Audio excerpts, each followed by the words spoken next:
ladies and gentlemen. I would like to welcome all of you on behalf of our team, Villa 11, tonight, and thank my dear friend, Katalin Kádár, with whom we are organizing our second book launch already in cooperation with Helena History Press. We are honored to have Géza Jeszenszky, Ignác Romsics, and Balázs Tárnok with us tonight to talk about the book Hungary and Its Neighbors, 1988-1994. We are also grateful for John O'Sullivan, our moderator this evening, who is the president of the Danube Institute, as well as the founding president of the International Reagan Thatcher Society based in Washington, D.C.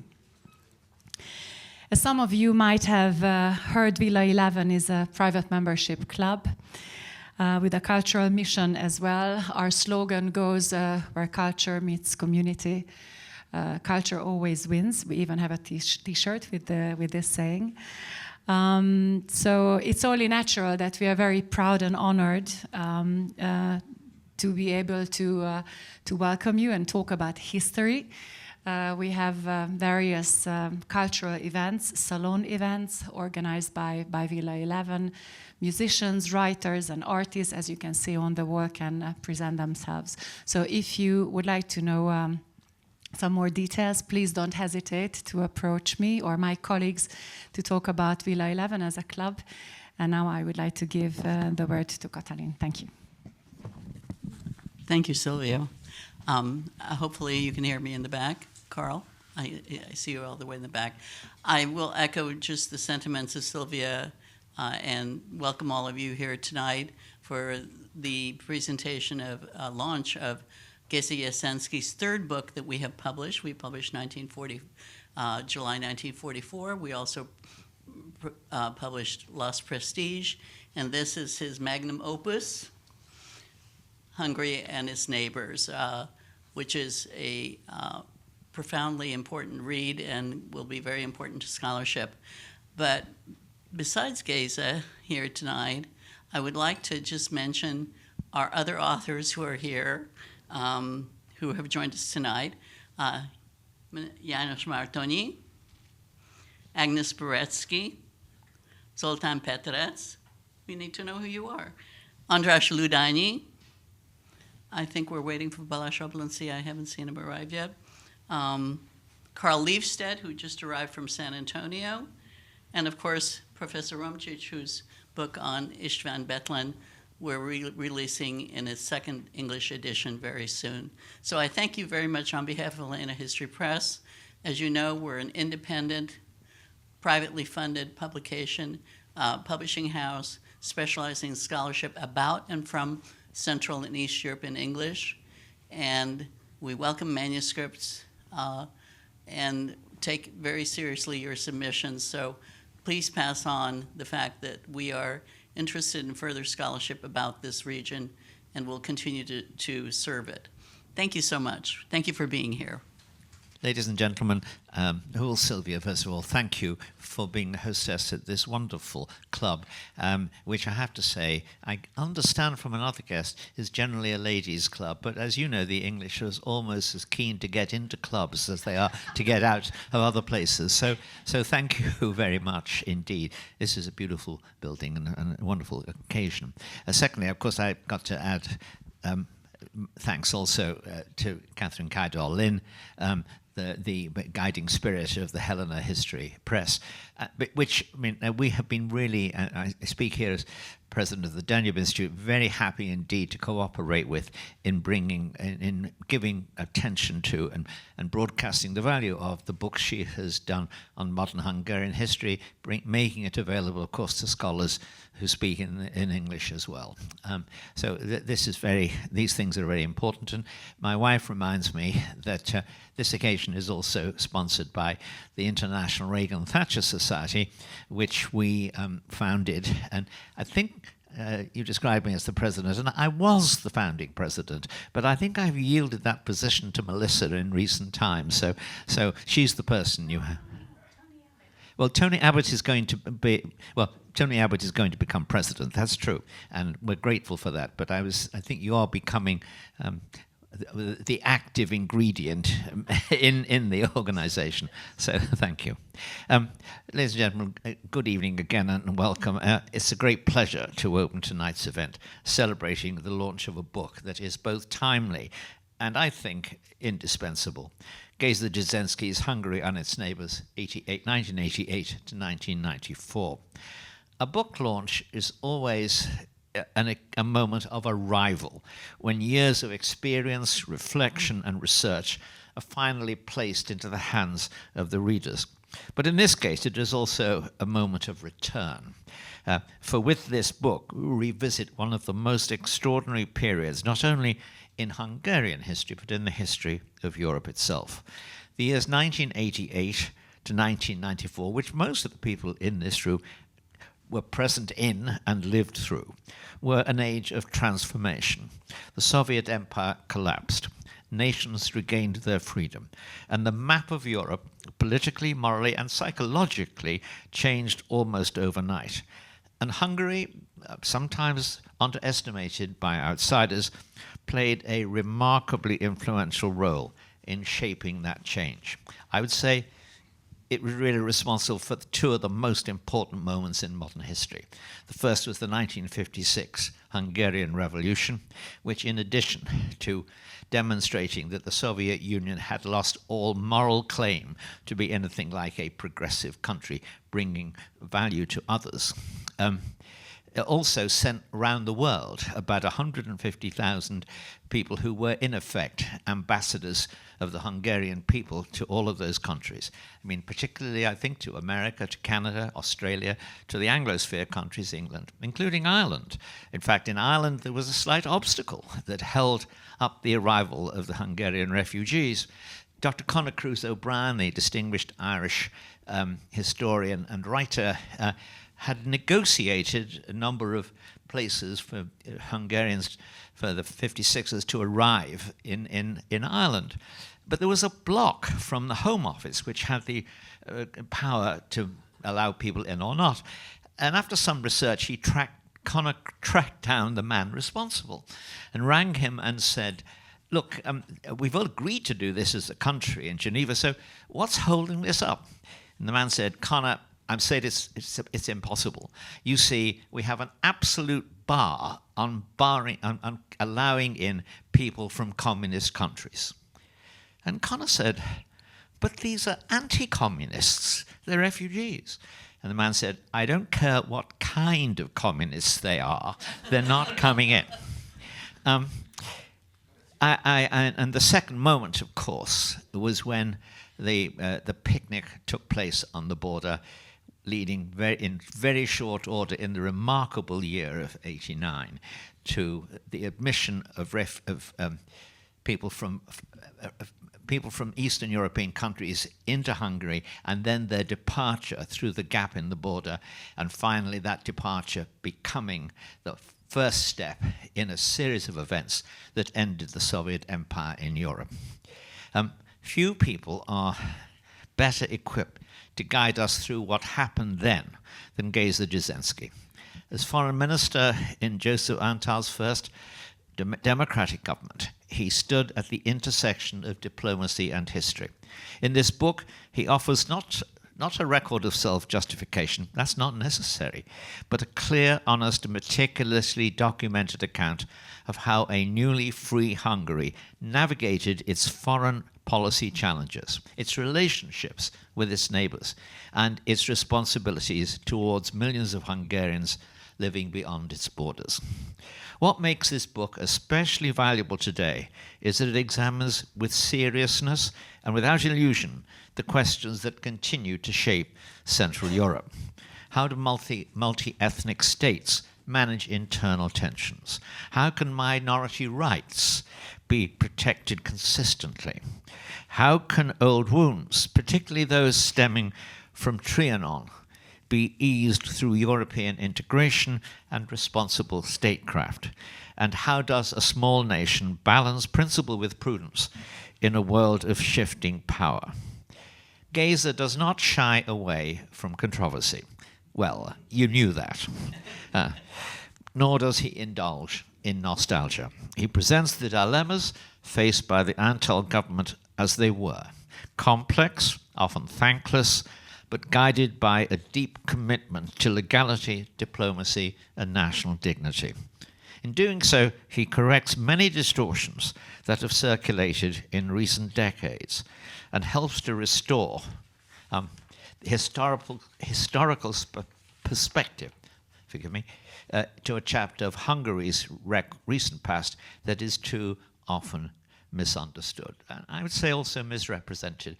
It is very interesting, it's clear that the course he set in those years towards membership of the European Union and towards membership of NATO, they, in my view, are now permanent features of Hungarian foreign policy, even at a time when other opinions and other alliances are changing the world very dramatically.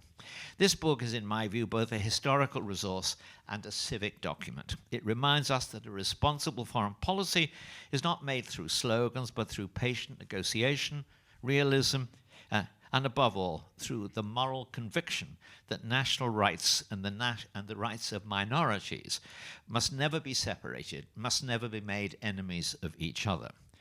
Tonight, we're not only launching this book, we are recognizing a contribution to our understanding of the recent past, and I suspect the debates of our immediate future.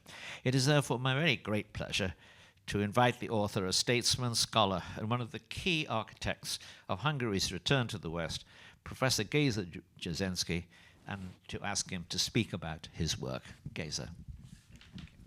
Thank you very much.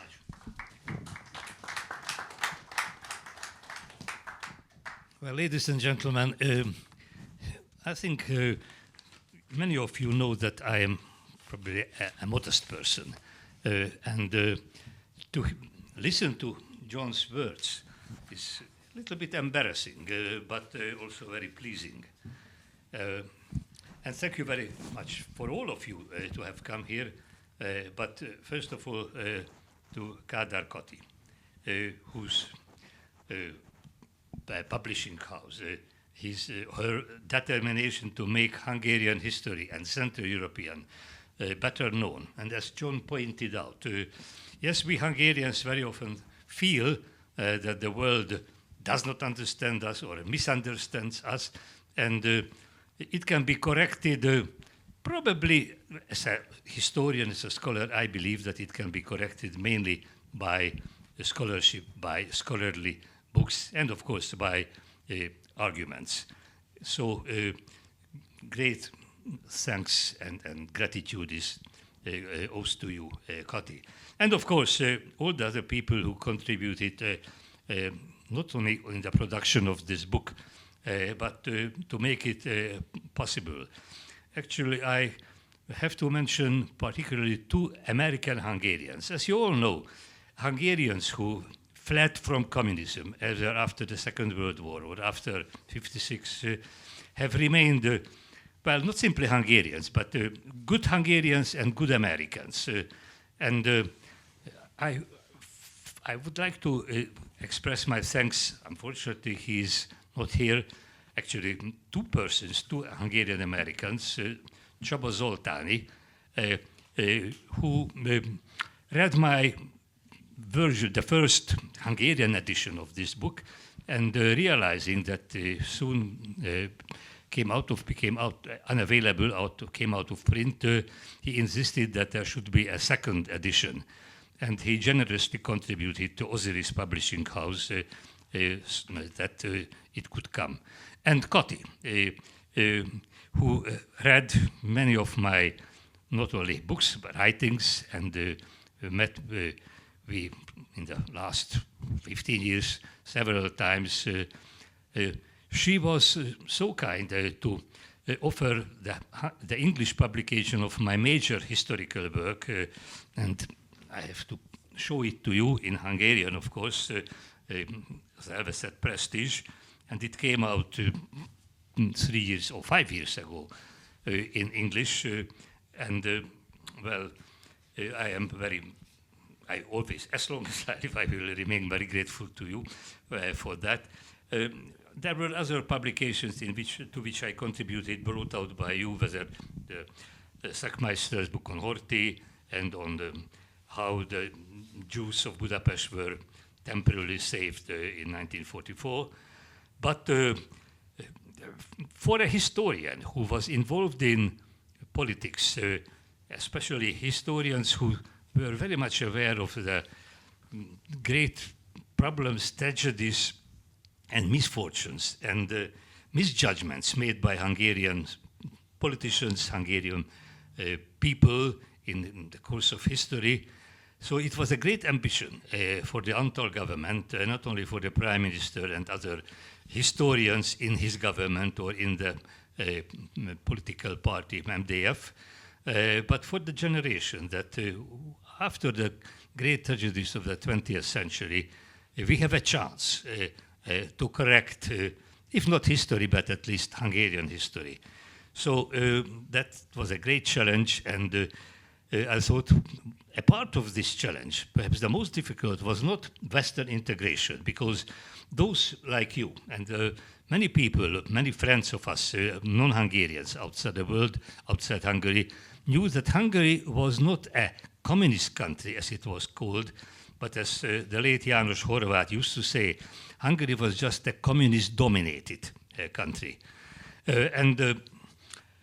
This is something which was not so well known in early 90s or 1989, the annus mirabilis, and it was the duty of the first Freely Elfrid government to show not only that our traditions take us back to Europe, to European, or if you like, Judeo-Christian culture, but that is the best arrangement for Hungary to be allied to NATO, to the members of NATO.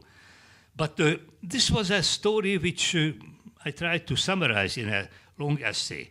But for the Hungarians and also the neighbors of Hungarians, the question was whether the new Hungary would be continuing the interwar period on almost a collision course, or should we be able to have a different relationship, friendship, but not above the head of the Hungarians. Well, that is why I am especially grateful to the publication and to Kati, because that story belongs not only to the Hungarians, but it should be read by our neighbors. And actually, when this book, Kísérletet gyónani trauma orvoslására, first appeared, I received 2 offers from a Pole to translate it into Polish, and from the then Romanian ambassador, Marius Lazurka, who is now the foreign policy advisor of President Dan of Romania. He offered the Romanian translation, but it came to nothing like the Polish one. But I think that the publication or translation is not necessary to all the neighboring languages, although I would be naturally honored. But the English version, which is not simply a translation, but written for a foreign audience, is more important, more essential, and so that's why I'm very, very happy and very pleased. And let me share with you a few other thoughts. I have a degree in English and history, and I loved English poetry. And John Keats was one of my favorite poets, and I think it is becoming to read a few lines of his book, of his poem, When I Have Fears. When I have fears that I may cease to be, before my pen has gleaned my teeming brain, before high-piled books in character hold like full garners their full ripe grain. Then, on the shore of the wide world, I stand alone and think, till love and fame to nothingness do sink. And allow me to read it in Hungarian, because Szabó Lőrinc's translation is up to the genius of John Keats. Ha rádöbbenek, hogy meghalhatok, mielőtt agyam termését behordtam, mielőtt, mint dús csűr a magot, megőrzöm magam, tornyos könyvhalomban. Akkor a mindenség partján állok, eltűnődve, sír s szerelem, semmivé omlik össze. Well, I did not bring you a pile of my books, but these two, one I mentioned, and the original Hungarian is here. And when I was a librarian in the National Library of Hungary, I wondered that how, whether it is worth spending a life on scholarship, writing books, and standing in front of the alphabetic catalogue. I thought that if a Hungarian wants to be remembered, or at least to contribute to Hungarian culture, you must write books so that you will be in the catalogue. And now I realize that, of course, the alphabetic catalogue is much less important than the, to be on the internet. Nevertheless, I think that books hopefully will be read too and will survive this age. And finally, just another kind of explanation for my work. I, of course, encourage everybody to read either the Hungarian or the English version. And anyhow, the people who are here are much aware, very much well aware that probably Trianon, the peace treaty of 1920, is a greater tragedy for Hungarians than Mohács, although without Mohács it wouldn't have happened, obviously. But how to, is it possible to somehow to heal the wound caused by that? Well, my answer was this book. Of course, I don't think that we can remedy what was obviously a mistake. What I call the apple of Eris was thrown into the Carpathian Basin and beyond that. But the great temptation for at least some people who were not aware how much the world has changed from 1920 to the late 1940s, so that we have to realize that Trianon cannot be revised in the geographical or political sense, but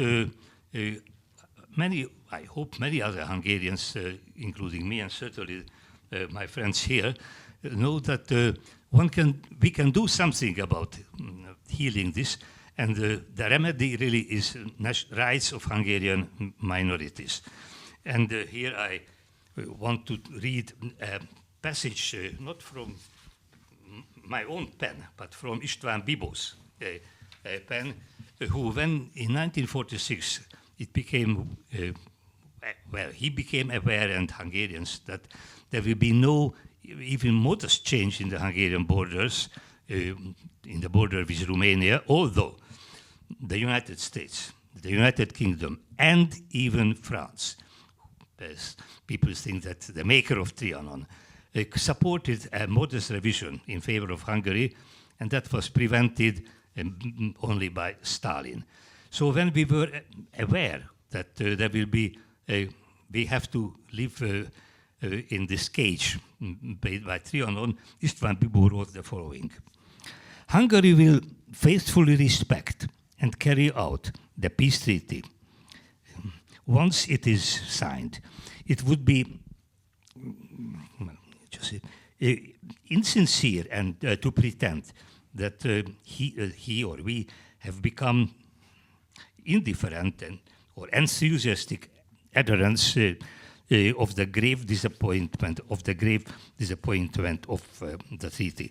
But Hungary will not treat an ideology or organize political campaigns for changing the borders, and will not pursue a policy which speculates on international crises or catastrophes, so that her territorial grievances could be remedied.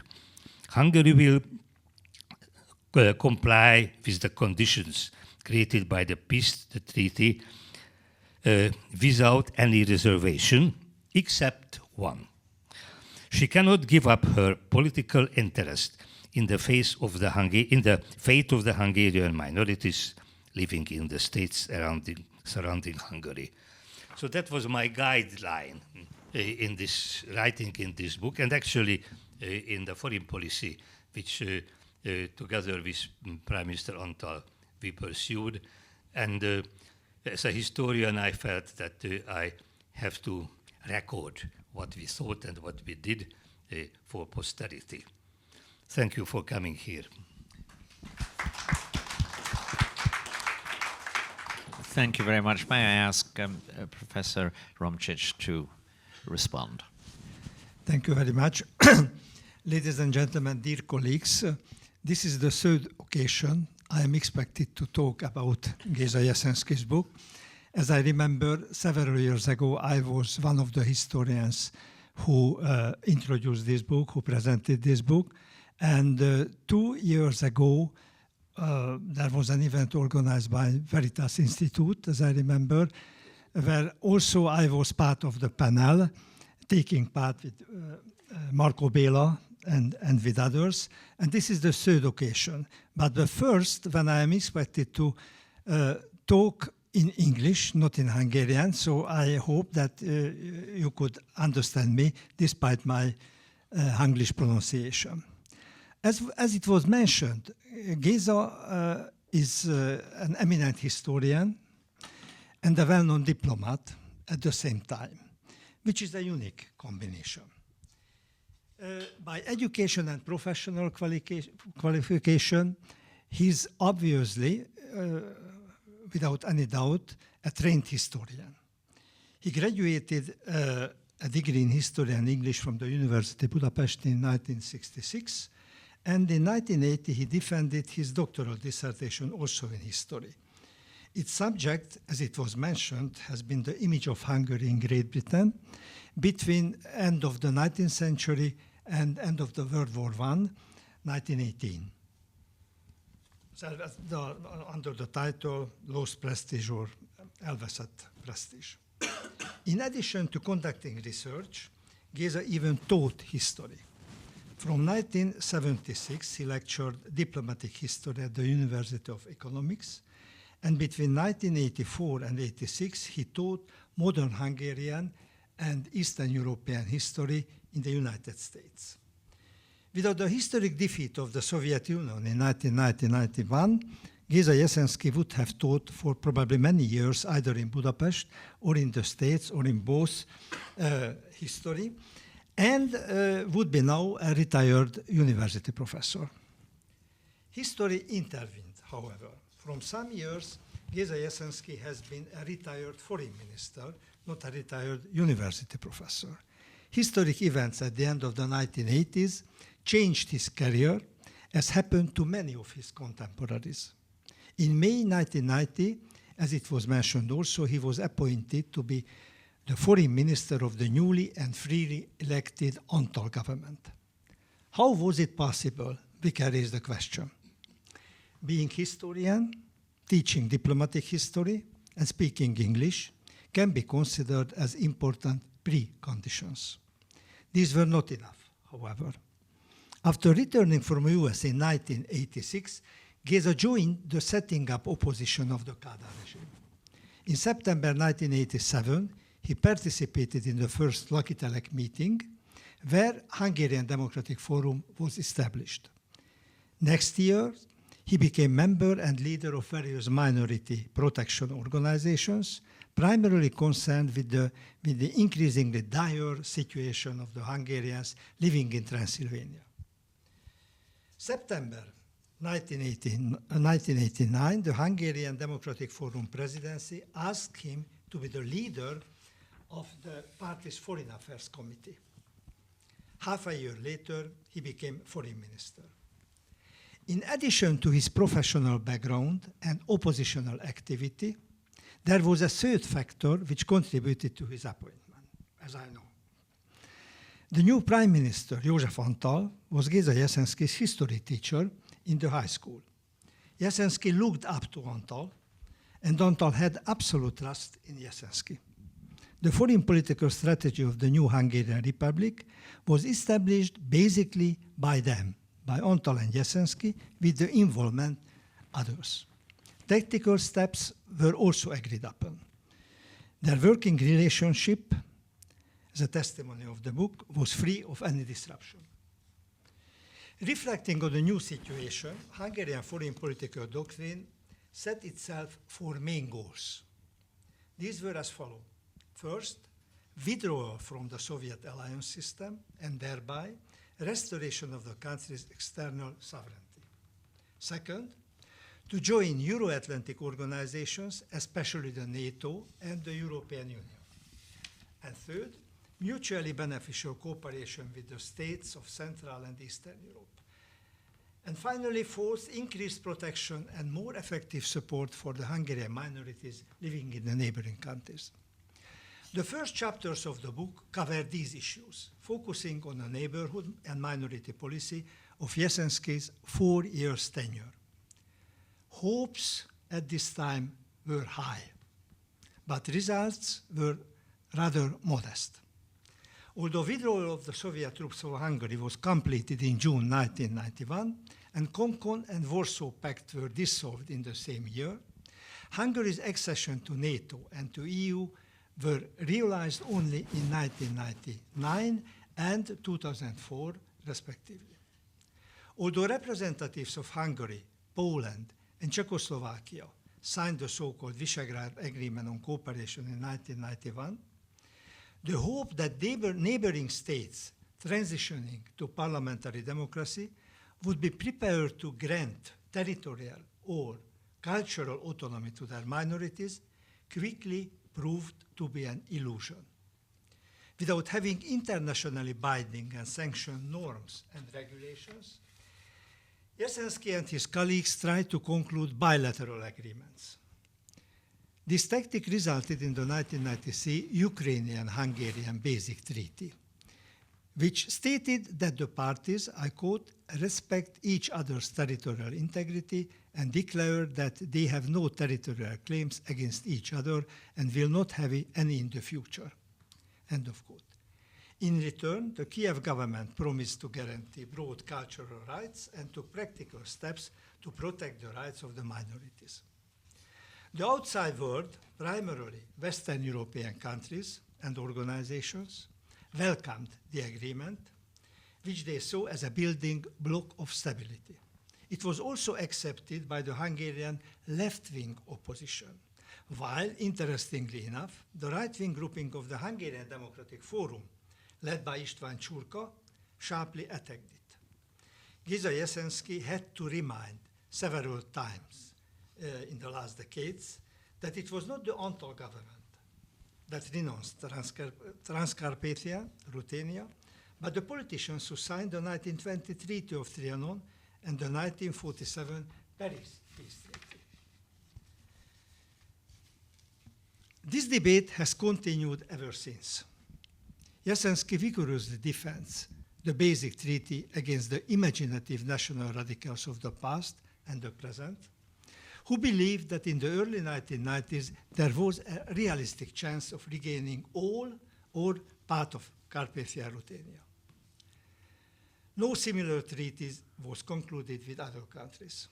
The Slovak Prime Minister, Vladimir Mečiar, was not even willing to discuss Jeszenszky's proposal to mutually guarantee the collective rights of the national minorities.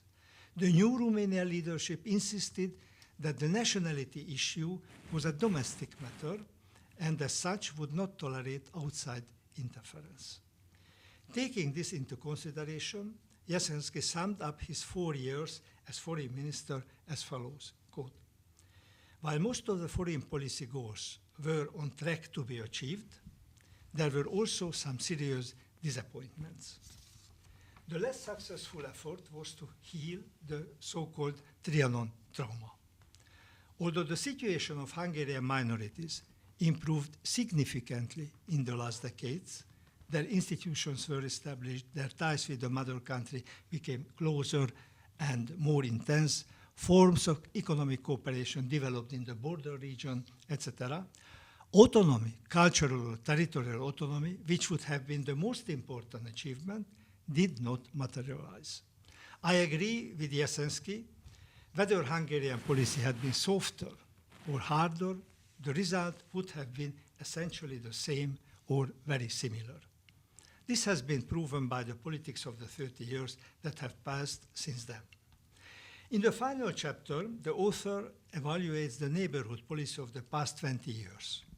He criticizes the 1995 Slovak-Hungarian and the 1996 Romanian-Hungarian basic treaties signed by the Horn government. He believes that the socialist liberal government could have achieved more. It is not entirely clear what his opinion is on the 2001 so-called status law, and even less on the introduction of dual citizenship in 2010. The sentences that can be read about the letter reveal only that his attitude towards it is somewhat ambivalent. He is pleased that it strengthens the consciousness of Hungarian minorities and the preservation of their culture, and he regrets that it makes it easier for them to leave their homeland. I believe that Géza Jeszenszky has a more pronounced opinion on this, and it would not have been superfluous for him to share it with his readers. Okay. In the final paragraphs of the last chapter, Géza speculates about the future. He is convinced that, quote, only European integration offers a chance to secure the rights and future of Hungarian minorities. Despite the negative experience between 1990 and 1994, he believes that only the help of foreign powers offers a chance for the wounds caused by Trianon to heal. The scar will remain, but if Hungarians living beyond the border can use their language and national symbols without restriction and have a say in decisions that affect their lives, then the Hungarian language and culture will be secure in the territory of former historical country. I agree with Géza Jeszenszky on this point as well. All in all, I have found Géza's book a very useful, instructive, and very good formulated one. It is an interesting and good combination of a memoir and historical analysis. Thank you very much. Balázs Tárnok, could I ask you to make up the panel? Thank you very much. Dear ladies and gentlemen, I have some confessions to make at the beginning. I'm not a historian. I'm a lawyer. All lawyer jokes are welcome. I do not have personal memories from this era. I was born in December 1990, so mostly I do not remember at all the era. So what I know from this era, I know from books like this on this table. And therefore, my take on this and my comment shall take a very different approach compared to the others who spoke prior to me. And I also have to admit that I cannot be objective on this matter. I was born and raised in Slovakia, born in Czechoslovakia, raised in Slovakia, so I'm full of emotions. I try to be a scholar, but if this issue is on the table, I always have to declare that complete objectiveness as a scholar is not it's not my case. I was born in a different country, therefore reading political history is extremely useful and interesting to me. And Mr. Jeszenszky talked about the value of the book. As I see, the value of the book lays in laying down the foundations for the future regarding kin state policy or nation policy, as you mentioned it in your book. We can identify the three pillars of foreign policy of Hungary. Good relations with the Western world, strong Euro-Atlantic commitment. Good relations with neighbors, with our neighbors in the region, and strong commitment for standing up for the rights of ethnic minorities beyond our borders. As to my understanding, this rule that this is the free pillar of the Hungarian foreign policy never changed since that, and it should be the foundation of today's foreign policy too, regardless of the newest phenomena that we can experience in world politics and different trends we can experience in world politics, and this should be imperative for today. What in my reading the book contains and gives us is the moral yardstick represented not only by Mr. Jeszenszky, but this very first government, which is very much needed in foreign policy. In my understanding, foreign policy cannot be purely pragmatic and interest-based.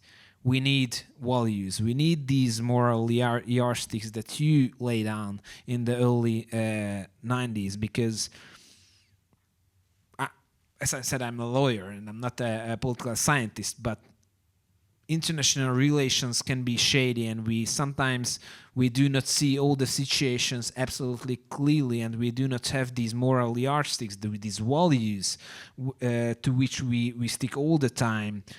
We get lost. And looking back to these foundations is crucial to understand the foreign policy challenges that we face today, and to explore and enhance our ability to address these challenges. You said that the book aims to explain our situation in the world, that sometimes we feel that the world doesn't get us.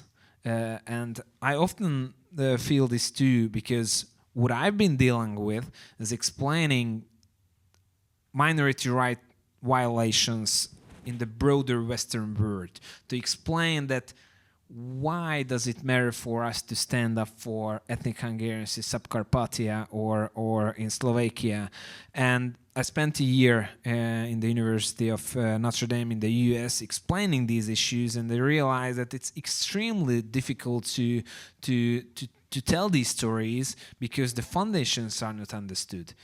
And to that end, these kind of books explaining the foundations are extremely important, and I very much welcome this initiative to publish this book in English, because what I face the challenge is that these foundations are often missing when trying to provide a broad picture to our American friends, to our Western European friends, to explain the traumas, because if they are not well explained, then they are going to be like just traumas. They are your traumas, and they do not really matter.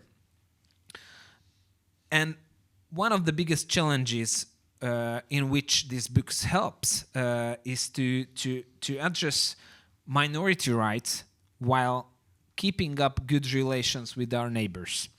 It's not easy, especially nowadays. As I said, I was born and raised in Slovakia, and well, I'm half there. All my families, my wife's family lives there, so I have two homes basically, and I live in the Slovak public sphere and the Hungarian public sphere in Slovakia, and a good example that how big this challenge is the current Slovak-Hungarian relations. The political actors claim that bilateral relations have never ever been better between the two countries. But there is no free meal. What was the price of this relationship? Setting aside the most pressing minority issues, be it language right usage, be it citizenship, be it the current contemporary application of the Beneš decrees, is still there. And we shall not forget that the situation from a minority rights perspective is not good in an era when we claim that the bilateral relations have never ever been good. And therefore, we need those yardsticks. We need to be remembered that we shall never give up these aims that are the foundations, the fundamental pillars of our foreign policy. And the foreign policy is not unlimited. It has limitations. Article D of the Fundamental of Hungary. Hungary shall bear responsibility for the fate of ethnic Hungarians living beyond its borders. And this is a limitation to our foreign policy. We cannot ignore this constitutional obligation. And this also has to be explained. To address the main question of the book, can can we heal the wound? Probably not, in some senses. Let me give you an example. My grandfather, great-grandfather, was a citizen of 5 different countries, while he never left his village. He was born in the Austrian-Hungarian monarchy, then became Czechoslovak citizen, went to the Soviet Union, to the Don to fight. He got wounded, came back to a different country, Czechoslovakia, and then became Slovak citizen. My 2 other grandfathers were put in the wagon in 1947 and transferred to Czechia for hard labor, just because they were Hungarians. And just a side note, these Beneš decrees that were responsible for such acts are currently, this day, applied in Slovakia. Private property is confiscated just because anyone's grandfather was Hungarian or German. So the wound cannot be healed, but the main question from the perspective of my generation, can we turn it into a positive thinking, which was basically the approach of the Hungarian government by creating the day of national belongingness, as they said in English. And let me give you another example. I'm also the vice president of the Rákóczi Association, Rákóczi Szövetség, and in 2019 we had a huge gathering in Sátoraljaújhely with more than 1,000 students there from all around the Carpathian Basin. And in the end of the day, on June 4th, we organized a firework. And some argued that this is not nice to organize fireworks, express happiness and celebration on this very black day of our history. And what we experienced, the idea was to bring the positive thinking there, because when it comes to the young generation, they do not want to be sad. They do want to be happy, and they do want to have relationship with other youngsters from a very different country, and they are Hungarians, and that should be a very natural thing for them to be, that they have ability, opportunity to meet and express their friendship towards each other, because at the end of the day, this matters, and that's how we can transfer a very wound that cannot be healed into a positive thing, because we need positive thinking, especially in light of the future, where the future leads us. Shall it be a solution coming from the EU? I dedicated my scholarly interest into this field, protection of national minorities within the legal scope of the EU. And it's not easy, because we do not have too many successes, be it the Minority Safe Pack, the refusal of the Minority Safe Pack, or other kind of initiatives. But I sincerely believe that time will come when solutions will be made within this framework, and we need to stick to this. We can learn a lot from this book and from the author, who I respect greatly. Most importantly, what we can learn from his book and from him is dedication to this topic, dedication to the protection of minority rights, standing up for ethnic Hungarians beyond the borders. And we, ethnic Hungarians beyond the borders, are extremely grateful for this dedication. Thank you.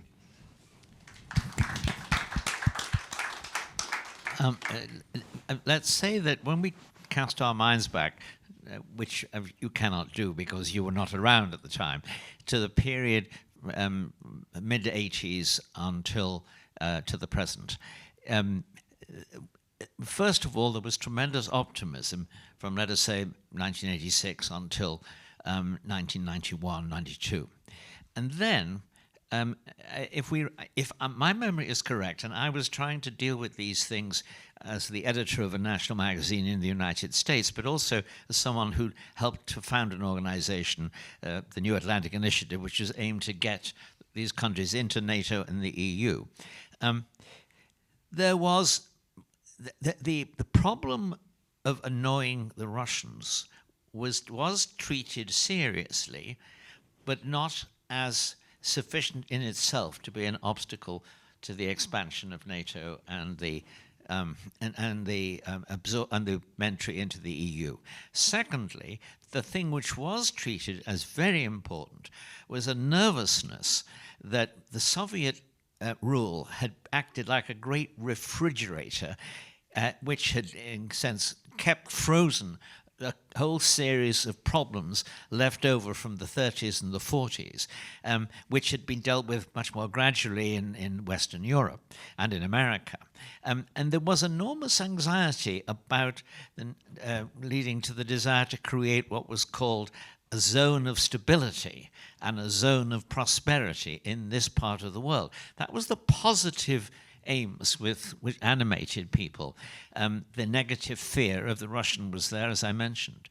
Looking back, it seems to me that the balance sheet of failure and success looks to me to be broadly positive. I wonder how, first of all, perhaps I ask Professor Romsics to answer that, and we'll come and then to you, and then Géza, you, and then finally Balázs.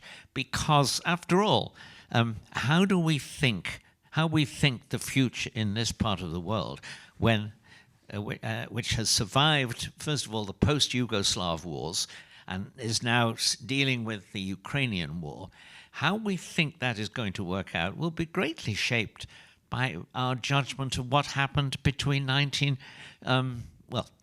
from 92 to the present. I do not know the actual situation in the region, but I think that Hungary's place in the European Union and also the neighboring countries in the European Union, and within this organization, I think that that's the best solution probably from the minority question as well. Oh, I didn't think there would be a likely retreat. Although it's not perfect from several points of view, but in spite of that. Perhaps I expressed myself wrongly here, but what I meant to say is, when we look back, do we think essentially the last 30 years have been a success in term, or do we find ourselves looking at problems which are worse than before? Which is it? I mean, are we happier with the result? Do we think the progress in Poland, in the Czech Republic, and in this country has created completely new societies in a sense, or much more prosperous ones? Against that, we now have renewed instability. Well, part of the answer, or perhaps the full answer, is in the book, or in some other writings of mine. You mentioned NATO, and of course, for me and for the Antal government, it was one of the basic aims to come. We could not achieve it, but actually, in January 1994, President Clinton said the crucial words that there will be NATO enlargement. The only question is when and how. And that was just practically a month after Antal's death. And I think that was something which he was not sick. I know that was one of his major aims. And if it is possible to rest in peace after death, that was a kind of assurance for him that Hungary's, the state of the Hungarian, well, the ship of the Hungarian state was now in a safe harbor. I wrote a long essay that NATO is a safe harbor, not only for Hungary, but for all the former communist-dominated countries. But also, NATO made it sure that former adversaries, especially after the First World War, if not became friends, but became allies. And perhaps it is more important. Alliances last longer than friendships or even marriages. I was in Oslo, ambassador of Hungary, when the European Union received the Nobel Prize for Peace. And yes, the European Union deserves it. After all, after the Second World War, peace between the Germans and the French, and of course. So, but I always thought, and I keep on saying that actually NATO would deserve the Peace Prize more, because it was not, well, NATO made sure not only that there would be no war between the Western European democracies, but no conflict between the Central and East European ones. And actually, to NATO enlargement, I also try to argue argue against those who really believe this Putin propaganda that there was a promise, no NATO enlargement to the east. There was no such promise. Nobody can produce such a document. And actually, if there had been even a kind of verbal understanding, in my capacity as foreign minister and later on as president of the Hungarian Atlantic Council, it would have been very easy to tell me that, well, friends, we would be happy to welcome you in NATO, but unfortunately we made a big mistake in 1990 that when German unification was approved and the Soviet Union accepted it, we made this promise. There was no such promise, this is back to the future, that NATO is even more a guarantee for peace in Central Europe and in Europe in general than the European Union. And I also agree. Actually, it was present-day Prime Minister Orbán who said, not now, but almost 20 years ago, that if NATO had admitted Ukraine in 2008 into NATO, there would be no war. I think that is true. Not Trump, if he had been president, and there would be no. If NATO had been, let's say, generous enough. But back to this neighborhood relations, finally. I think that the European Union is not simply also a guarantee peace in its own way, but the potential for prosperity. Well, prosperity has not been achieved as much as we had hoped 35 years ago. But look at, the older people remember what kind of cars were driven in the streets of Budapest and Warsaw and everywhere. But of course, so life has become far better, not only politically, not only no need for to fear of the party secretaries and other, but yes, people are not aware that what a great achievement. But history will certainly, and you are writing about this actual new book, in some way will bring it out. And in addition to peace and potential prosperity, well, about the borders. After Trianon, it was quite understandable that Hungary aimed at revising the borders peacefully, and the League of Nations, in theory, made it possible. But with the demographic changes, with the settlement, the pattern of settlements in the countries neighboring Hungary, well, what used to be purely Hungarian territories are no longer pure. Actually, sometimes there is no longer even a Hungarian majority, certainly not in Kolozsvár or Kansa. But there is no border. And again, my generation and even people much younger, but those who were grown up before 1990 know how that there was not only an iron curtain, there were iron curtains all around these communist-dominated countries. And what it took to cross the border from Hungary to Romania, to Transylvania, sometimes it took more than a day to wait in line. And actually, that is still the case with, to be Serbia, not so long, but it can also take hours, but with Ukraine. So the problem for the Hungarian minority in Ukraine, which is close to the heart of many people, is the solution that Ukraine must become a member of the European Union. It will not happen tomorrow. It will not happen in 5 years. But if Ukraine survives as an independent, sovereign country, Ukraine has a place in the European Union, and then the Trianon border will be gone, and the Hungarian nation can be reunited, as Prime Minister Orbán said 20 years ago, in 1998, that yes, unification or reunification of the Hungarian nation without border change.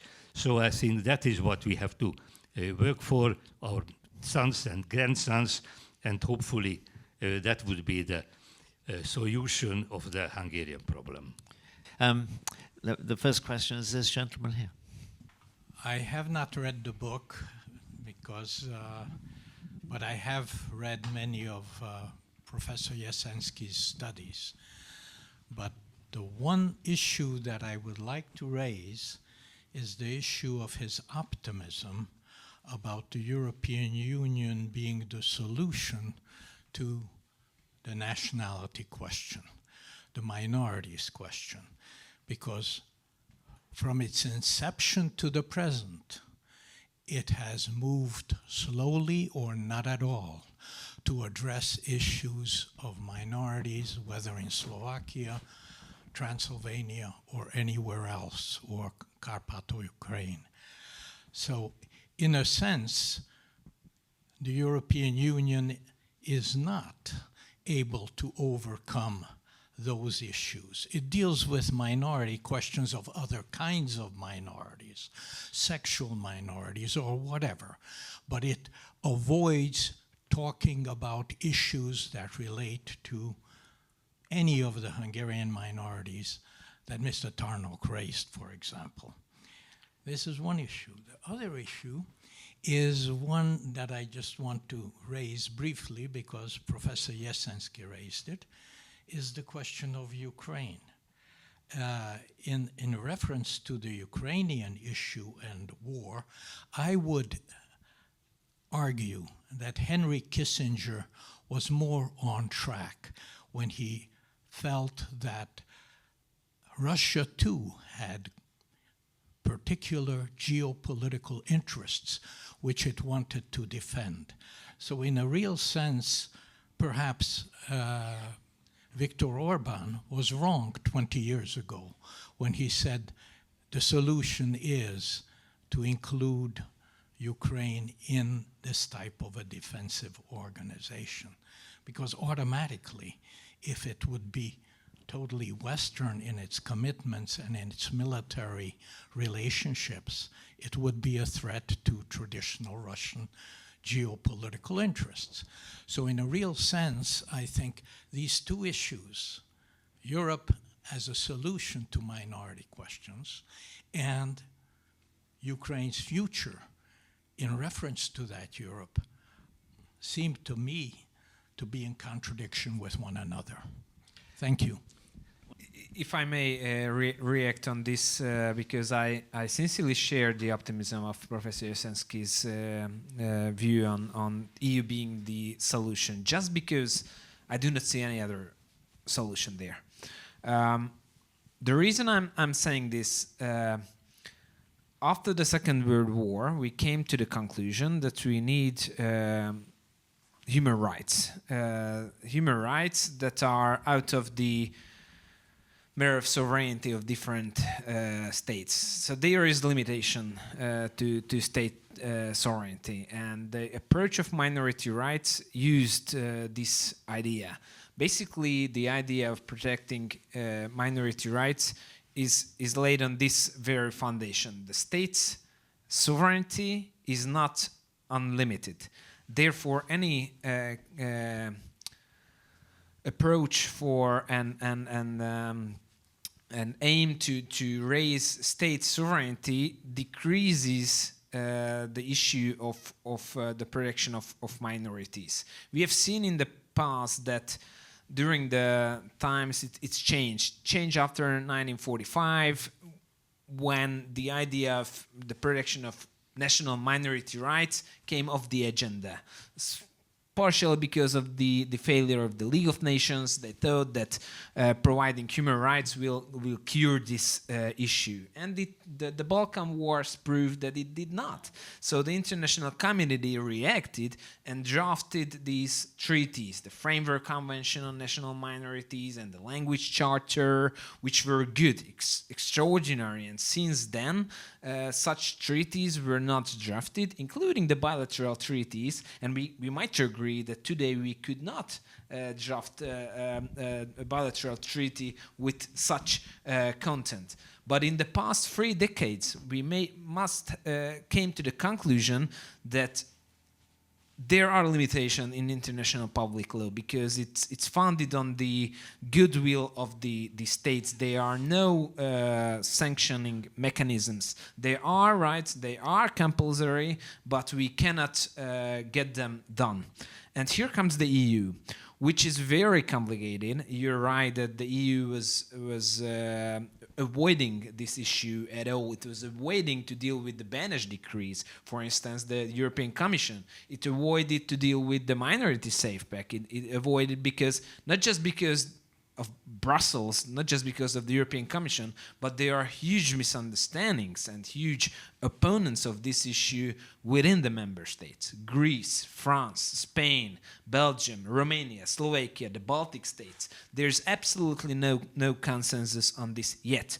And we see that what is the EU? The EU is the thing that the states decided to give up some of their sovereignty and transfer it to the EU. In cases where they thought it's sensitive, constitutionally, politically, they kept it, and we see this regarding minority rights. However, the Lisbon Treaty says, I mean, according to the Lisbon Treaty, respect for human rights, including the rights of persons belonging to minorities, is a fundamental value of the EU. And here I see an option. It's going to be a long road, but minority protection is the Sisyphus way to deal with that. And those who are in perfectly know that we cannot have results from one day to another. But I think that we need to be positive regarding the EU because we do not have other options. The international system is basically collapsing. The treaty-based world order is shaking, and what we have the trust in the EU because the EU is the only possibility which can pose sanctions. If we focus more on the value in Article 2 of the Treaty on the European Union, and if there will be at a certain point, for instance, a directive regarding minority rights, which have been repeatedly asked by the European Parliament, but the European Commission refused to do that because of divergent positions within the member states. But if there will be, it will be compulsory in the sense that there are EU sanctioning mechanisms. So if you do not follow EU law, you're subject to infringement procedure. So otherwise, in the framework and the international public law, unfortunately, I do not see a solution there. And I must believe in this because otherwise I couldn't do my job on a daily basis, that the day would come when for instance, might be regarding the possible membership of Ukraine, in the case of which minority rights is crucial. And at a certain point, the EU must realize that while it expects candidate states to respect minority rights, candidates to be part of the EU, at the same time, member states are not required to protect minority rights, and this failure must be realized because otherwise the EU cannot be a normative power on the global scene, and the EU does not have any leverage towards China and the US in competitiveness, in military power. It can be a normative power, trust-based power in the global scene, and if the EU is not genuine about its own values, it's gonna be a huge problem. I'm sorry for the too vague optimism. Well, I cannot agree more than what Balázs had just said. If one more idea to add, there was this Minority Safe Pack, really a kind of initiative by more than 1 million people asking the EU to pass some legislation for the protection of minorities. It was not accepted, but the answer was that there is no need for special legislation because the rights of the national minorities are safeguarded sufficiently. So we must take the EU on its word. That is it really true? And I think it is not very difficult, not too difficult to prove that it is, the situation is far from satisfactory. But we can strive, we must strive for that, and that is why we need friends. Without friends, we have no chance. Actually, in 1990, that may have been an illusion, and I speak at length about that, because we expected that what has become a kind of understanding in Western Europe, that minorities are not to be, not to make disappear or not to be suppressed, but South Tyrol is the best example, or the Åland Islands in Finland and so on. So we hope that the Western patterns, the Western examples, will be naturally accepted by these non-communist democratic leaders. That was a big disappointment, but nothing is safe, nothing is certain.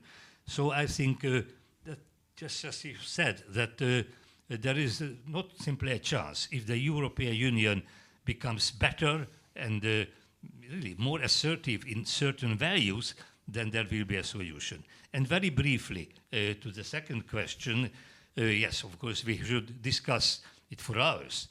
But on the one hand, Kissinger said many things. My answer would be rather Brzezinski, who said that how important it is for the world that there should be an independent Ukraine, and because without Ukraine, Russia is a power not necessarily dangerous, but with Ukraine, Russia continues to be a very dangerous power. And to a specific Hungarian kind of example or memory, before the breakup of the Soviet Union and before the attempted coup, the failed coup in Moscow, we already negotiated with the Soviet Union about a new treaty, bilateral treaty, to replace the communist treaty. And there was one demand. The only problem for such a treaty was a demand from the then Soviet government, although it was Gorbachev's leadership, but the Deputy Prime Minister Kwiecinski had a formula saying that, well, expecting all countries signing a new treaty with the Soviet Union should make an obligation not to enter into any alliance which is directed against one of the parties. Well, obviously, that would have been a kind of commitment not to ever becoming a member of NATO, because Soviet Union or Russia may say, and were likely to say that, well, it is directed against us, and so on. Romania was hurried to sign it, and after the breakup of the Soviet Union, actually they invalidated that. So in fact, it is the right of every sovereign nation to decide what kind of alliance it wants. And there is, well, sphere of interests. Well, we may say that practically there are spheres of interest, but should we recognize that Russia has the right to say that you are not a nation, as Putin says, Ukraine is not a separate identity. So I think that, yes, and of course, some people believe that after all, Ukraine is so close to Russia, so Russia cannot accept Ukraine as member of NATO. Well, here is the former Finnish ambassador to Budapest, my good friend Pertti Torstila.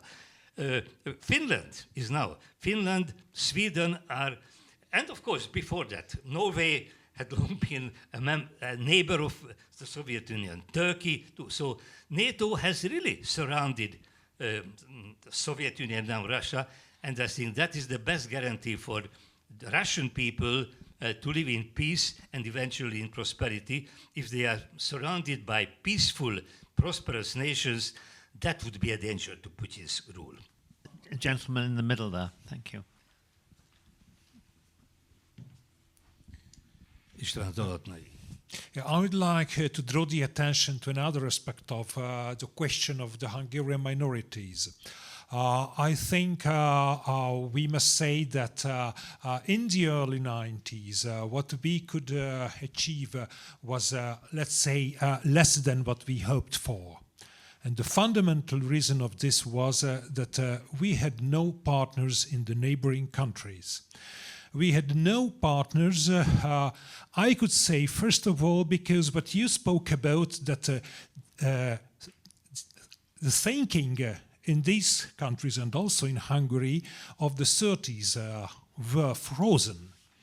It meant that there were some people, first of all, some intellectual crisis, also some politicians who subjectively would have been opened to a more, to a better relation with Hungary, but it was impossible in those societies. No politician could allow himself or themselves to be more open to what we wanted. Now, I think this has partly changed, or at least there is a development on changing this. There were some cases where politicians, also in Slovakia, in Romania, could try to be a little more open, because the societies themselves have changed. And my question is how you see this problem. How far can we find partners based on the fact that the interests of these countries are not the same as they have been understood for generations, and which was in fact in the basis of the reaction of the political crisis of these countries 30 years back. And I also have to say that I have the impression that that also in Hungary, sometimes we have an image about the neighboring countries and their political life, which is a little too conservative in the bad sense of the word. We think as if everybody would think according to the lines which were the reality 30 years back. But I am not sure now the situation is the same. So there is a certain development. The question is how you see how far could go up until now this development, and what is the future of it.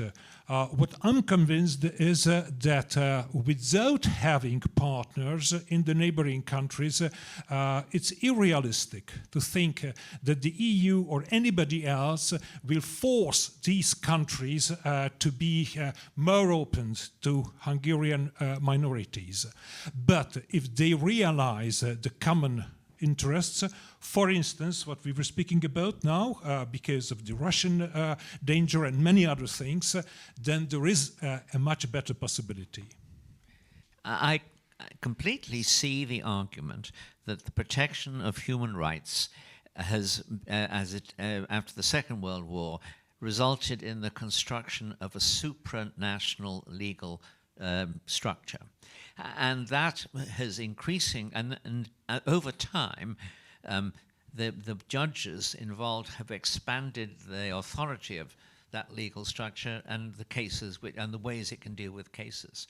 The result of that, and the result of similar movements in international agencies as well as courts, has meant that an increasing number of decisions are taken by these bodies which seem to conflict or to intrude on the normal rights of democratic societies, so that take a question of deportation.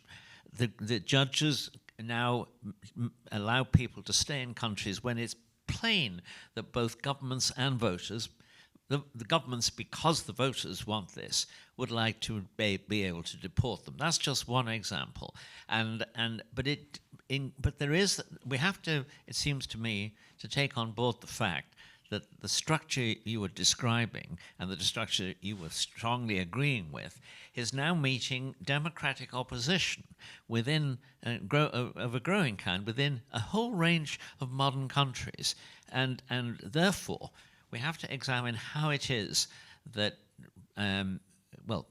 maybe we have to find ways of encouraging the genuine protection of minority rights of all kinds has to come from support within societies rather than from outside in accordance with treaties, because the governments themselves are going to insist in future that the treaties cannot be simply independently interpreted by courts, but must reflect something of the original intention of the treaty. Frankly, I'm very skeptical that this positive change can come from within the country without pressure coming from the international community. In the past few decades, that was the fundamental idea of Hungarian minority rights advocacy in the US. So that's why people were doing that, to put pressure on the American foreign policy administration to raise the finger on Romania and Slovakia, who wanted to behave like very good pupils, students, and then certain progress could be made thanks to the activity of the HHRF and other NGOs and companies there. Without the international pressure, I do not see this internal change being genuine. The reason I'm saying this, for example, in Slovakia, and to answer your question too, there is a different mood now towards ethnic Hungarian issues, and specifically towards the relationship with Hungary, but it's political motivated, so I'd rather focus on ethnic Hungarian minorities compared to the 90s, where it was very hostile. Mečiar and all first Fico government was the most chauvinistic government, the same Fico government, and all these violations and cutbacks on minority rights are still in force today in Slovakia. We must highlight that. So the situation, the mood is very different, because several political parties, Slovak political parties, realize that we do not want to attack on Hungarians. We do not want to play the Hungarian card on a daily basis, because that does not benefit us. We see that the Hungarians are potential voters of Slovak political parties now. Half of the ethnic Hungarians who went to the ballots and casted their votes voted for Slovak parties, because several Slovak parties had these candidates who claimed that, yes, I'm going to be there for you, I'm going to represent you. And in the end of the day, we realized that they are not going to do that. The only entity that is able to do that and willing to do that is the legitimate representative of ethnic Hungarians, the ethnic Hungarian party in Slovakia. So what I'm saying is, there's a different mood, but at the end of the day, any kind of serious demand of the ethnic Hungarian community, be it the regional official language of the Hungarian, the southern regions, or some kind of preferential treatment in the electoral law, or other things that we would really need to live up with our minority status, is vetoed by the Slovak political elites. They are kind. They know that we do not want to be hostile to our Hungarians, but at the end of the day, they're not going to stand up for us. And what we need is a solid and genuine quest on behalf of our community and friends in the international sphere, because without international pressure, I don't see this change will come from within these countries. I'm sorry. Again, I agree very much with what you have said, and yes, actually, perhaps the moral from my book is that yes, the West could have done much more for stability and for friend relations. But I see that somebody is very much keen to raise another question, or there's no time for questions. Anyhow, I will finish my answer, and we will decide we can privately talk also, discuss. Yes, the historian thinks that we understand more or less the past. We cannot predict the future. And actually, there's no guarantee that Europe or Central Europe will become more friendly, more enlightened, more cooperative. But there is a chance for that. What makes me moderately or optimistic is that how different the mood is now in the neighboring countries compared to 1990. The governments, well, not the first non-communist governments. Certainly, Havel was not only a very decent person and friendly to the Hungarians, but actually he advocated minority rights for Hungarians, not his successors. But the mood, especially in Romania, but also in Serbia, how strong anti-Hungarian feelings were. Yes, they exist today, and there is a Simeon and some other movements in Romania, a new party, a very strong party, which goes back to this worst period, to Ceausescu's period. But they are not in government. I hope they will never be in government. And the best guarantee that the Hungarian minority rights will not be violated or even will be advanced is that, first of all, Hungarians remaining there. Second, voting there in a larger number than they do. If the proportion of Hungarian voters would be higher than the proportion of the majority nations, the voice of the Hungarian parties would be much stronger, and they may be essential very often to form a government with a Hungarian party. And actually, great advances, or not sufficiently great, but substantial advances had been made in minority rights in Romania when, in 1996, under an enlightened president, Constantinescu, he and his prime minister invited the Hungarian party. And what advances have been made, I think the groundwork was made there. Also in Slovakia, former President Zsuzsanyáková and several political leaders in Slovakia were ready to meet much of the demands of the Hungarians. So, yes, we need friends and we need an atmosphere in Europe which advances such a kind of progress. And, well, that is not certain, but we should not give up, and we should not think that this is a solution, there is no solution, and the only alternative for Hungarians is either to disappear, to be assimilated, or to come to Hungary.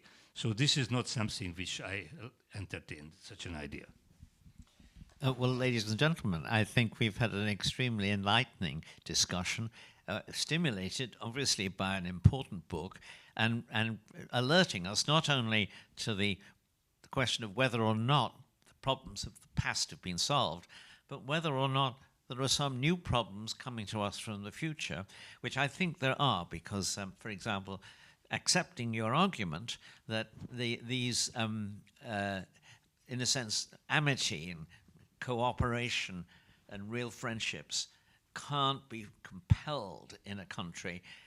They also are going, if those aims seem to obstruct self-government, that, I think, is going to be a factor which you're going to have to find ways of dealing with more creatively than simply asking people outside to lean on you from time to time. So I think this is the beginning, not the end of an argument. So. Before you conclude, let me just say a word for my other book, Lost Prestige, because a future which we all desire, a different atmosphere between the nations of Central Europe or in Europe was expressed by Esme Howard, who was Consul General of the United Kingdom in Budapest in the early 1910s. Later on, he became ambassador in the United States. So Esme Howard, look up the quotation from him in Lost Prestige, and you will see what kind of perspective is desirable. So back to you then. I'm very happy to look that up and try to gain from the wisdom there. But the point is, the wisdom on the platform has been very important here tonight, and I think it's been an extremely enjoyable evening, and I think can continue to be enjoyable because you're able to talk to these gentlemen one-on-one. Thank you very much indeed.